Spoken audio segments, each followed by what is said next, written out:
কাঁচা আলু দিয়ে ঝটপট এই রেসিপিটি বানিয়ে নিতে পারেন। এটা শুধু কিন্তু কাঁচা আলু ছাড়া আর অন্য কিছু না, ঘরে থাকা সামান্য মশলা দিয়ে আর এমন মুচমুচে, একটু ভাঙাটা ভালো করে দেখলে বুঝতে পারবেন কতটা মজার। জাস্ট অরিজিনাল আওয়াজটা দিতে পারিনি, পাশের ভয়েসটা অনেক বেশি ছিল। আর এটা অনেক বেশি খেতে টেস্টি হয়েছিল, ছোট বড় সকলে ভীষণ পছন্দ করবে। আসুন একদম সহজভাবে দেখে নিই। আর বৃষ্টির দিনে আমি অনুরোধ করব একবার হলেও এই রেসিপিটা ট্রাই করতে পারেন। প্রথমে এখানে আলু আমি আগে থেকে ছিলে কিছুক্ষণের জন্য ভিজিয়ে ধুয়ে রেখেছিলাম। আর তারপরে আলুটা গ্রেটার দিয়ে ভালোভাবে গ্রেট করে নিয়েছি। আমি কিন্তু এখানে 4টে আলু দেখেছিলাম, 2টো আলু নিয়েছি। আর এটা ভালোভাবে 1-2বার ভালো করে ধুয়ে নিতে হবে। ধুয়ে নেওয়ার পরে আমি এটা মিক্সিং বলে দিয়ে এখানে 1 টেবিল চামচ লবণ দিয়ে কিছুক্ষণের জন্য ভিজিয়ে রেখেছিলাম। এই প্রসেসটা অবশ্যই ট্রাই করতে হবে, তাহলে নাস্তাটা যখন মানে পকোড়া টাইপের বানাবো তখন কিন্তু মুচমুচে থাকবে অনেকক্ষণ ধরে। আর এটা মুচমুচে হলে খেতে বেশি ভালো লাগে। এখন এই যে আমি জল দিয়ে 1 টেবিল চামচ লবণ দিয়ে আমি ভিজিয়ে রেখে দিচ্ছি। এটা 2-3 মিনিটের মতো ভিজিয়ে রাখতে হবে। যেমনটা বলেছিলাম ঘরে থাকা সামান্য মশলাই বানিয়ে নেব, সকলের ঘরে যেমন মশলাগুলো থাকে। আর এটা কিছুক্ষণের জন্য ভিজিয়ে রাখার পরে আমি ভালোভাবে জল ছেঁকে তুলে নিচ্ছি। আর এটা ছেঁকে নেওয়ার পরে ভালোভাবে কিন্তু হাত দিয়ে চেপে চেপে যতটা সম্ভব জলটা বার করে নিতে হবে। আবার তারপরেও যদি জল থাকে একটা শুকনো কাপড় দিয়ে বা টিস্যু পেপার দিয়ে ভালোভাবে চেপে চেপে যতটা সম্ভব জলটা সব করে নিতে হবে। একদম শুকনো শুকনো করে আমি আলুটা মানে চেপে চেপে তুলে নিয়েছি। তারপরে একটা ভিজে কাপড় দিয়ে মুছে মুছে নিয়েছিলাম উপর থেকে একটু চেপে চেপে। এটা সবগুলো নেওয়া হয়ে গেছে। আর আমি এখন ঘরে থাকা মশলাগুলো দিয়ে নেব। এখানে দিয়ে নিচ্ছি জিরে মরিচ ধনিয়া গুঁড়ো 1 টেবিল চামচ, সব মশলাগুলো একসঙ্গে ছিল। লঙ্কা গুঁড়ো 1/2 টেবিল চামচ, লঙ্কাটা নিচের প্রয়োজন অনুযায়ী বাড়িয়ে কমিয়ে নিতে পারেন। তারপরে কাঁচা জিরে গুঁড়ো 1/2 টেবিল চামচ, স্বাদ অনুযায়ী লবণ। আর এখানে দিয়ে নিচ্ছি হলুদ গুঁড়ো 1/2 টেবিল চামচ। মশলা আমার দেওয়া হয়ে গেছে, এখন এগুলো মেখে নিচ্ছি। আর এখানে দিয়ে নিচ্ছি একটা পেঁয়াজ কুচি আর লঙ্কা কুচি। লঙ্কাটা আমি এখানে একটা বড় সাইজের লঙ্কা কুচিয়ে রেখেছিলাম, সেটা দিয়ে নিলাম। লঙ্কাটা বাড়িয়ে বা কমিয়ে নিতে পারেন। আমি আগে থেকে গুঁড়ো লঙ্কা 1/2 টেবিল চামচ দিয়েছিলাম বলে এই লঙ্কা একটা দিয়ে নিলাম।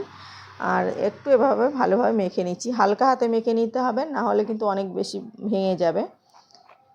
দেখুন এখানে দিয়ে নিচ্ছি এখন বাকি উপকরণগুলো ভালোভাবে একটু সময় করে মেখে নিলাম। এখন দিয়ে নিচ্ছি আদা রসুন পেস্ট 1 টেবিল চামচ।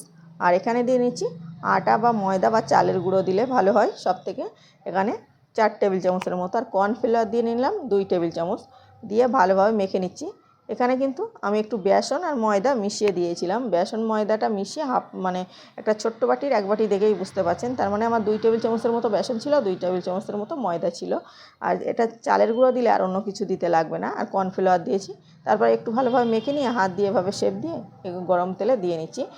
গ্যাসটা মানে মিডিয়াম টু লোয়ে রাখা যাবে না, একদম হাইয়ে রেখে ভেজে নিতে হবে। মিডিয়াম টু হাই রেখে প্রথমের দিকে আমি ভেজে নিয়েছি। দেখুন একটু সময় করে এভাবে একটা একটা করে দিয়ে নিলাম। আর একটু সময় নিয়ে এটা ভেজে নিতে হবে, আর হাইয়ে রেখে ভেজে নিতে হবে। লোয়ে রাখলে কিন্তু আলুটা বেশি বেশি সিদ্ধ হয়ে গলে যাবে, আর রেসিপিটা বেশি ক্রিস্পি হবে না। আমরা সকলেই জানি যে আলু যখন ভাজা করি আমরা তখন কিন্তু একটু হাইয়ে রেখেই ভাজতে হয়, তেমনভাবেই ভেজে নিতে হবে। একটু সময় করে মানে 4 থেকে 5 বার আমি উল্টে পাল্টে নিয়েছিলাম। প্রথম যখন অল্প একটু কালার হয়ে গেছে উল্টে নিয়েছি, তারপর এমন সেমভাবে এটা 4 থেকে 5 বার উল্টে পাল্টে ভেজে নিয়েছি। এমন একটা লোভনীয় কালার চলে আসবে ততক্ষণ না ভেজে নিতে হবে। আর পুরোটাই কিন্তু হাইয়ে রেখে। বৃষ্টির দিনে সন্ধ্যাবেলা যখন কিছু খেতে মন চায়, আর বৃষ্টির দিনে এমনভাবে ঘরে বানালে কিন্তু সকলে পছন্দ করবে। আর ঘরে বানানো খাবার সব সময়ের জন্য পারফেক্ট হয়। আর যদি বানানো হয় একদম পারফেক্টভাবে, প্রতিটা উপকরণ সেমভাবে দেওয়া হয়, তাহলে কিন্তু পারফেক্ট হবে। আর দেখুন একটু সময় করে আমি ভেজে নিলাম, ভেজে একটা লোভনীয় কালার চলে আসছে। এখন আমি তেল ছেঁকে তুলে নিচ্ছি। তুলে নিয়ে আমি পরিবেশন করে সকলকে দেখাবো। আর অবশ্যই এভাবে ট্রাই করে দেখবেন, আর বলতে ভুলবেন না আজকের রেসিপিটা কেমন হয়েছে। আজকে যদি আমার রেসিপিতে কোনো নতুন বন্ধু থেকে থাকেন, অবশ্যই চ্যানেলটাকে সাবস্ক্রাইব করে পাশের অল অপশানটা ক্লিক করার অনুরোধ করছি, তাহলে সবার আগে সহজ সহজ আর মজার রেসিপির নোটিফিকেশান আপনার কাছে পৌঁছে যাবে, যখন ইচ্ছা দেখে নিতে পারেন।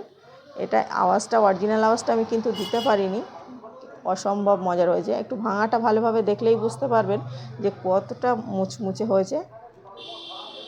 আর খেতে কিন্তু এটা ততটাই টেস্টি, সসের সঙ্গে অসম্ভব মজা। আমি একটু ঘষে দেখাই, তাহলে বুঝবেন যে কেমন হয়েছে।